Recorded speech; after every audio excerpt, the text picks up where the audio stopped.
মৃত্যুপুরী আনন্দপুর নাজিরাবাদে বিধ্বংসী অগ্নিকাণ্ডে ৮ জনের মৃত্যু হয়েছে। এখনো পর্যন্ত ১৮ জনের কোনো খোঁজ পাওয়া যায়নি। পুলিশ সূত্রে যে খবর পাওয়া যাচ্ছে, কিন্তু এই বিধ্বংসী অগ্নিকাণ্ড যেভাবে লেগেছে, বারবার প্রশ্ন উঠছে অগ্নি নির্বাপন ব্যবস্থা নিয়ে।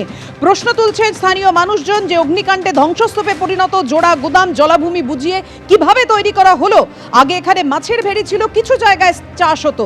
গত ১০-১৫ বছরে বেশিরভাগ জলাভূমি বুঝিয়ে ফেলা হয়েছে বলে স্থানীয় মানুষজন দাবি জানাচ্ছেন। তারা ক্ষোভে ফেটে পড়েছেন। অগ্নি নির্বাপন ব্যবস্থা যথাযথ ছিল না বলে অভিযোগ তাদের। রবিবার রাত ৩টে আগুন লাগে। এখনো পর্যন্ত যা খোঁজ পাওয়া যাচ্ছে, মৃত্যুপুরী আনন্দপুরে নিখোঁজ হয়েছেন পিংলার ৩ জন ব্যক্তি।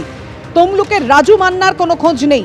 পাঁশকুড়ার তপন দলুই নিখোঁজ পাঁশকুড়ার সমরেশ পদিকার, শশাঙ্ক জানা, দেবাদিত্য দিন্দা, কোনো খোঁজ পাওয়া যাচ্ছে না।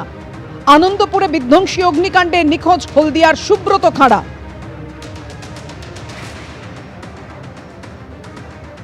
খোঁজ পাওয়া যাচ্ছে না পিংলার ৩ জন ব্যক্তির। নিখোঁজ তমলুকের রাজু মান্না। আনন্দপুরে বিধ্বংসী অগ্নিকাণ্ডে নিখোঁজ পাঁশকুড়ার তপন দলুই, পাঁশকুড়ার সমরেশ পদিকার, শশাঙ্ক জানা, দেবাদিত্য দিন্দা, তাদের কোনো খোঁজ পাওয়া যাচ্ছে না। নিখোঁজ হলদিয়ার সুব্রত খাঁড়া।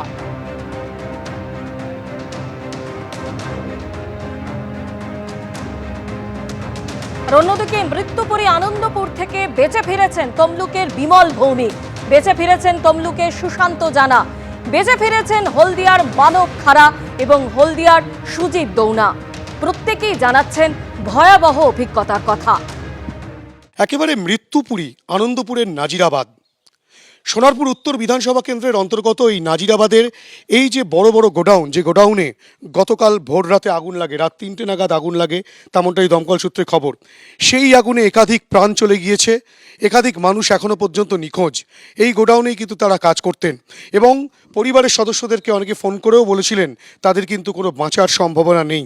পরিবারের সদস্যরা যেটা এসে বলছেন যে দরজা বাইরে থেকে বন্ধ অবস্থায় ছিল, তালা বন্ধ, দমকল এসে সেই তালা ভেঙে ভেতরে প্রবেশ করে। সেই ছবি দেখাবো। এখনও পর্যন্ত কিন্তু সেই আগুন দিঘি দিঘি জ্বলছে বিভিন্ন জায়গায়। ক্যামেরা পার্সন শান্তনু দত্তকে বলবো ছবিটা দেখাতে।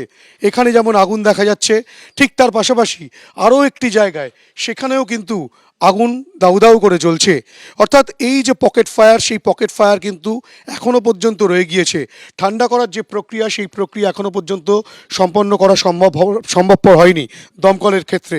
এবং দমকল কিন্তু কার্যত কাজ চালিয়ে যাচ্ছে এক টানা, কিন্তু তারপরেও আগুন সম্পূর্ণ নিয়ন্ত্রণে তেমনটা নয়, যেহেতু এখনও পর্যন্ত পকেট ফায়ার রয়েছে। এই অগ্নিকাণ্ডের জেরে একাধিক মানুষের মৃত্যু হয়েছে, একাধিক মানুষের মৃত্যুর খবর সামনে আসছে। তাদের দেহাংশ পাওয়া গিয়েছে। সেই দেহাংশের ফরেন্সিক পরীক্ষা করার পরেই কিন্তু পরিবারের সদস্যদেরকে বলা সম্ভবপর হবে যে কোনটা কার দেহ। শুধু তাই নয়, দেখাবো অগ্নিকাণ্ডের জেরে যেটা সবচেয়ে প্রথমে দেখানোর বিষয় রয়েছে। ক্যামেরাম্যান শান্তনুকে বলবো যে ওপরের যে শেডগুলো রয়েছে, টিনের শেড, কেননা টিনের শেড দিয়ে ওপরের অংশ তৈরি করা হয়েছে, সেই সব শেড কিন্তু দুমড়ে মুচড়ে পড়ে রয়েছে নিচে, এবং লোহার যে স্ট্রাকচার, সেই লোহার স্ট্রাকচার সম্পূর্ণটা বেঁকে গিয়েছে। এবং এই যে পরিস্থিতি, সেই পরিস্থিতিতে কিন্তু ভয়াবহ যে অগ্নিকাণ্ডের জেরে এই পরিস্থিতি তৈরি হয়েছে, সেই পরিস্থিতি থেকে রীতিমতো যে মানুষগুলো আটকা পড়েছিলেন তারা কিন্তু প্রাণে বাঁচার জন্য প্রচুর চেষ্টা চালিয়েও প্রাণে বাঁচতে পারেননি। তাদের মধ্যে অনেকেরই খোঁজ নেই, অনেকের দেহাংশ উদ্ধার হয়েছে। এবং শুধু তাই নয়, এখানে দেখাবো দেওয়ালে কিন্তু বড় বড় ফাটল তৈরি হয়েছে। এই যে অগ্নিকাণ্ড, যে অগ্নিকাণ্ডের জেরে পরপর দুটো বড় গোডাউন সম্পূর্ণ ভস্মীভূত, বহু মানুষের মৃত্যুর ঘটনা ঘটেছে। সেই গোডাউনগুলো কিন্তু রীতিমতো অসুরক্ষিত অবস্থায় ছিল। অগ্নি নির্বাপন ব্যবস্থা এখানে সঠিক ছিল না, এবং সেই অগ্নি নির্বাপন সঠিকভাবে না থাকার দরুন কিন্তু এই অগ্নিকাণ্ড এতটা ভয়াবহ আকার ধারণ করে। এবং অগ্নি নির্বাপন ব্যবস্থা বলতে এক্ষেত্রে যে স্প্রিংলার মেশিন, সেই স্প্রিংলার ছিল না, সেই স্প্রিংলার সঠিকভাবে কাজ করেনি। দেওয়ালে এখনও পর্যন্ত কোথাও কোনো ফায়ার এক্সটিংগুইশারের দেখা মিলছে না। স্বাভাবিকভাবেই ফায়ার এক্সটিংগুইশার ছিল না, স্প্রিংলার ছিল না। অগ্নিকাণ্ড ঘটে গেলে সেই আগুনকে নেভানোর জন্য যে ব্যবস্থা, সেই ব্যবস্থা কিন্তু কোনো রকমভাবেই চোখে পড়ছে না। এবিপি আনন্দ, এগিয়ে থাকে, এগিয়ে রাখে।